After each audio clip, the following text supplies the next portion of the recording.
ഇവിടെ ഒരു ചോയ്സും ഇല്ല. നിങ്ങളുടെ ഇഷ്ടമാണ്. ഒന്ന് വലിച്ച് ടൈറ്റ് ചെയ്തോ. മാക്സിമം വലിച്ചു ടൈറ്റ് ചെയ്തോ. ടൈറ്റ് ചെയ്തോ. ഓക്കെ, എന്റെ രണ്ട് കൈ ഞാൻ ഇതിന്റെ മുകളിലേക്ക് വെച്ചു. ക്ലിയർ. ഇനി ഇതിന്റെ മുകളിലേക്ക് കയറിനെ കൊണ്ടുവന്ന് കെട്ടിട്ടെ.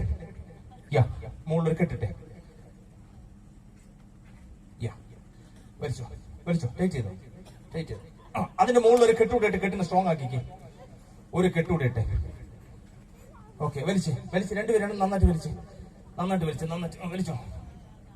രണ്ട് കൈ കൊണ്ട് വലിച്ച് കെട്ട് സ്ട്രോങ് ആക്കുക. പിന്നെ ഒരു അവസരം കിട്ടി അവസരം മുതലാക്കിയില്ല എന്ന് മാത്രം പറയരുത്. നന്നായിട്ട് ബാലൻസ് കിടപ്പുണ്ട്. 2-3 കെട്ടുകൂടെ വേഗം. മുകളിൽ 2-3 കെട്ടുകൂടെ എത്ര കെട്ടിടാൻ പറ്റും അത്രത്തോളം കെട്ടി. എടുത്തിട്ടുണ്ടാവും എന്റെ കൈകാര്യങ്ങൾ ഇതുപോലെ കെട്ടിയിടുന്നതിന് ഒരു ഉദ്ദേശം. 8 മിനിറ്റ് ഉണ്ടാവും. 4 മിനിറ്റ് അല്ലെ, 4 മിനിറ്റ് ഉണ്ടാവും. അടുത്ത ചോദ്യം താങ്കളോടാണ്. നിങ്ങൾ രണ്ടുപേരും ചേർന്ന് ഏകദേശം ഇതാണ് ചോദ്യം. ഒരു ഉദ്ദേശം മിനിറ്റ് പറയാം.